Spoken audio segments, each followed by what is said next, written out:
लेकिन यदि हम भगवान को नहीं छोड़ेंगे तो सच्चा भक्त है। और यदि परिवार में घर में दुख आ जाए और भगवान को छोड़ देंगे तो हम भक्त नहीं हैं, हम स्वार्थी भक्त हैं। बहुत से लोग कहा करते हैं महाराज कतक पूजा पाठ करबो कुछ नहीं मिले, थक गए महाराज काय करबो पूजा पाठ करके। भाई आपका मर्जी है, आप करें या ना करें, लेकिन ये कथा हमको स्पष्ट बता रही है हम सब महाराष्ट्र में प्रवेश हैं। हमारा परिवार में शरीर में जैसा भी कुछ भी आ जाए ये भक्तों का लक्षण है। जब भगवान प्रकट हुए महाराष्ट्र हुआ, वहां पर शिव जी बाबा साड़ी पहन के आए हैं और महाराष्ट्र में बाबा जी ने भी प्रवेश किया। सुमति कुमति सबके उर रही, नाथ पुराण निगम अस कहीं। जहां सुमति तह संपत्ति नाना, जहां कुमति तह विपत्ति निधाना। हमारी बुद्धि महाराष्ट्र में प्रवेश करती है भगवान की पूजा जाप ध्यान में, तो इसी का नाम है महाराष्ट्र। इसमें दो प्रकार की है, एक दिखावा और एक बिना दिखावा। दिखावा भी भक्ति होती है, वो भगवान को पसंद नहीं है। जैसे दिखावा भक्ति दुर्योधन ने किया, भगवान ने लात मार दी, और विदुर ने दिखावा नहीं किया, केले के छिलके खाए प्रभु ने। तो दिखावा भक्ति भगवान कभी भी पसंद नहीं करते। जय जय श्री राधे, जय जय श्री राधे, जय जय श्री राधे। आज गोपियों को भगवान ने दर्शन दिया। महाराज परमात्मा और आत्मा के मिलन, आत्मा और परमात्मा के मिलन, इसी का भी नाम है महाराज। हम कथा के माध्यम से महाराज कर रहे हैं, भगवान को प्राप्त कर रहे हैं। कोई जो यहां से जाने के बाद महाराज को प्राप्त करेंगे, जाना सबको है। जन्म लिए हैं अलग अलग घर से, लेकिन जाना है एक ही जगह पर। हम जाएंगे सब एक ही जगह पर, उसी का नाम है महाराज।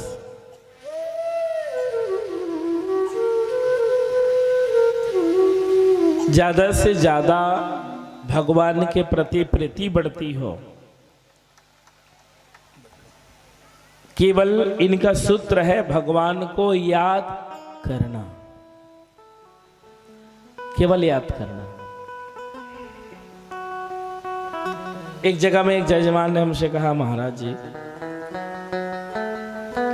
आपका तो काम है कथा करना। हमने कहा भैया हमारा काम है कथा करना।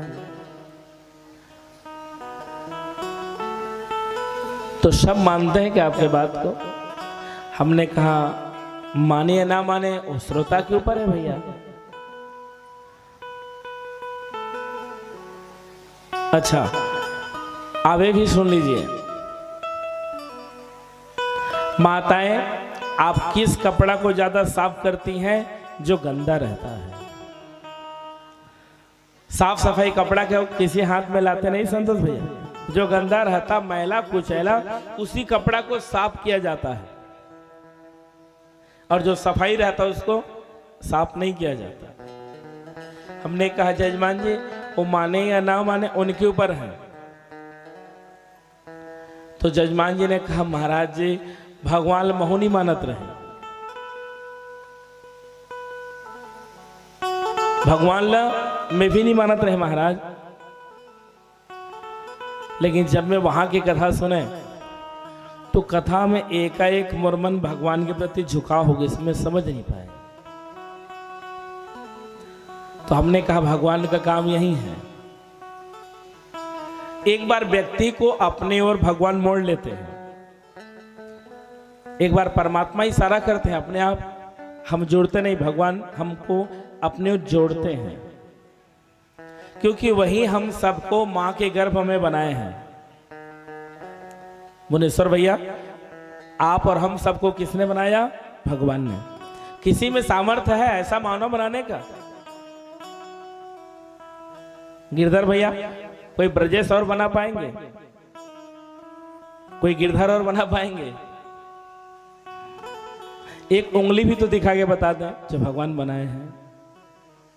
किसी में सामर्थ्य नहीं है। तो जो भगवान को नहीं मानते उनको उदाहरण दीजिए कि आपके जैसे हमें बना के दिखाओ, तब हम मानेंगे कि भगवान नहीं है। फिर हम भोजन करते हैं। आज सुबह भोजन हमने किया, 4 रोटी खाया। कभी भी चिंता हमने नहीं किया कि रोटी हजम हुई कि नहीं हुई। हाँ, पेट में किसी का बटन है राधे श्याम भैया? कभी चालू करते हैं पेट का बटन, अब रोटी दाल भात खाए हैं तो हजम होगा करके? नहीं, सारा काम मेरे कृष्ण करते हैं। हमने भोजन कर लिया सो कर लिया, बाकी काम भगवान की है। हम तो सोते हैं आराम से। तो भाई बहन, ये नित्य प्रतिदिन की क्रिया है। भोजन करना, शयन करना, सोना, जागना। तो ये प्रत्येक क्रियाओं में भगवान का आशीर्वाद से होता है। अब सोने की चर्चा कर लें। जिस कमरा में आप सोओगे भुवनेश्वर भैया, और वहां ये कह दिया जाए कि आज तो यहां बहुत बड़े नांग आ रही है, नींद पड़ी आपकी? यदि कोई आपको कह दे भैया एक कमरा में नाग आया था, क्या आप सोएंगे? अच्छा चलो, कोई आपको ना बताए कि नाग नहीं आया था, लेकिन जब हम सोते समय ये डरेंगे मो नींद पर जही, नांग हरा के काट दही का नींद पर ही, तो हम मस्त सोते हैं और हम सबकी रक्षा भगवान करते हैं। बोलो रास बिहारी भगवान की जय। इसलिए हमें नींद अच्छी आती है, हम स्वतंत्र सोते हैं। तो इस संसार में भगवान है। हरि व्यापक सर्वत्र समाना, प्रेम ते प्रगट होई मैं जाना। हरि व्यापक सर्वत्र समाना, हरि व्यापक सर्वत्र समाना। प्रेम ते प्रगट हो मैं जाना। प्रेम ते प्रगट हो मैं जाना। हरि व्यापक सर्वत्र समाना। हरि व्यापक गाइए। सर्वत्र समाना। हरि व्यापक सर्वत्र समाना। हरि व्यापक सर्वत्र समाना। प्रेम ते प्रगट हो मैं जाना। प्रेम ते प्रगट हो मैं जाना हो, मैं जाना हो, मैं जाना। रामायण भी इस बात को कहती है कि आप भगवान से प्रेम करिए, उनसे जुड़िए। यही महाराज से है। नारद जी ने जाकर के कंस को बताया कि भगवान आपके काल जीवित हैं, आपने जिस हाथ से मारना चाहा उड़ के गई, उनकी बहन है, और आज वो यशोदा जी का बेटा बना है। नारद जी नारायण नारायण कहते ब्रह्मलोक। कंस ने अक्रूर को भेजा, जाओ लेकर के आना उनको, और धनुष यज्ञ के बहाना से उनको मैं मरवा डालूंगा। ऐसे कंस ने विचार किया और उनको भेजा। अक्रूर ने भगवान को लाया, स्तोत्र मधुबल सदा मनसुखा सब आए हुए हैं। जब मथुरा में भगवान का प्रवेश हुआ तो सबसे पहले एक रजत भैया धोबी कंस के कपड़े की गट्ठा को ले जा रहा था। भगवान ने कहा भैया ये कपड़ा हमें दे दो। तो धोबी भैया ने कहा गंवार कहीं का, ये भगवान को भी नहीं छोड़े। भगवान कृष्ण ने कहा अरे गंवार, तू गंवार है, अगले जन्म में तेरे कहने पर मैंने सीता को त्याग दिया, अब तेरा खैर नहीं। भगवान ने गया एक मुक्का सीने पर लगाया, वहीं पर धोबी भैया धड़ाम से गिरा। बोलो वृंदावन बिहारी लाल की जय हो। और दर्जी के पास ले जाया गया। जो बड़ा बड़ा साइज का कपड़ा था उनको छोटा छोटा काट के दर्जी ने फीट फाट कर दिया। भगवान ने कहा मैं तुझे आशीर्वाद दे रहा हूं, चाहे कपड़े का मीटर 1 रुपया क्यों ना हो या 100 रुपया क्यों ना हो, आपका दाम वैसा रहेगा। बोलो वृंदावन बिहारी लाल की। और दर्जियों को भगवान का आशीर्वाद मिला। बनिया लोग अग्रवाल समाज के लोग आए हैं और उनको तिलक किए, उनको तिलक कर रहे हैं। जैसे वो तिलक किया, अक्षत लगाया गया। भाई बहन, जब तिलक हम लगाते हैं तो इसमें अक्षत लगाया जाता है। तिलक लगाने के बाद अक्षत। भगवान ने कहा भैया तुमने मेरा सम्मान किए हो, जाओ तुम्हारे घर में लक्ष्मी कभी नहीं छोड़ेगी। बोलो महालक्ष्मी मैया की। फिर एक मालाकार सुंदर माला बना करके, नाम था सुदामा। भागवत में 3 सुदामा का नाम आया है। एक भगवान के सखा है और एक मालाकार माली और दूसरा भगवान के साथ पढ़े लिखे, जिनकी कथा हम कल गाएंगे, सुदामा की कथा। तो उन्होंने भगवान को माला पहनाया, भगवान प्रसन्न हुए।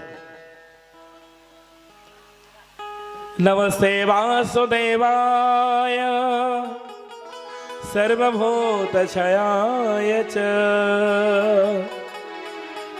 ऋषिकेश नमस्तुभ्यं प्रपन्नं पाहि मां प्रभु। रुक्ममाली, रुक्मकेश, रुक्मबाहु, रुक्मकेश और रुक्मी। सबसे छोटी बेटी का नाम है रुक्मणी। बोले रुक्मणी मैया की जय हो।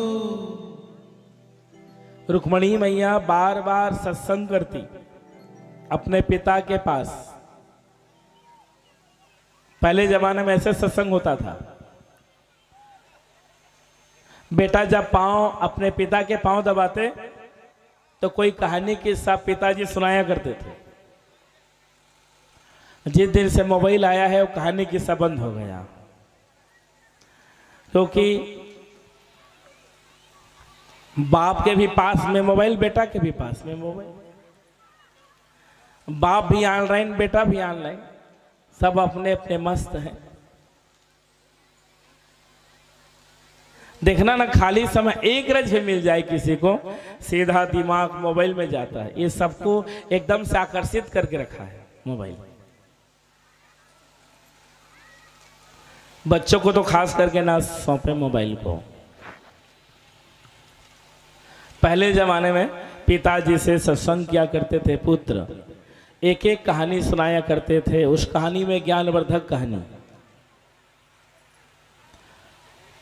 आज भगवान के बारे में उन्होंने ऐसे सत्संग किया, रुक्मणी ने मन ही मन भगवान को पति बना ली, और है लक्ष्मी भगवान की पत्नी है। महालक्ष्मी च विद्महे विष्णुपत्न्यै च धीमहि तन्नो लक्ष्मी प्रचोदयात्। ओम नारायणाय विद्महे वासुदेवाय धीमहि। कहाँ जाऊं, किसको बुलाऊं? नमो ब्राह्मण देवाय गो ब्राह्मण हिताय च जगद्हिताय कृष्णाय गोविंदाय नमो नमः। एक सुदेव नाम के ब्राह्मण के पास उनका प्रवेश हुआ और उन्होंने सुदेव नाम के ब्राह्मण से जाकर के निवेदन किया, हे ब्राह्मण देवता, शिशुपाल बरात लेके आया है, मुझे पसंद नहीं है, और आप जाइए जैसे भी हो, द्वारकाधीश को मेरी ये प्रेम पत्र संदेश दे दीजिए। रण छोड़। तो उन्होंने 1 की जगह में 2, 2 की जगह में 4, 4 की जगह में 8, ऐसे द्वारपाल को बढ़ा दिया। रुक्मणी मैया के सामने जाकर के ब्राह्मण जी ने कहा, देवी द्वारकाधीश आ गए हैं, अब आप गौरी पूजा करने के लिए चले जाइए। रुक्मणी मैया सखियों को लेकर के गौरी पूजा करने जा रही हैं।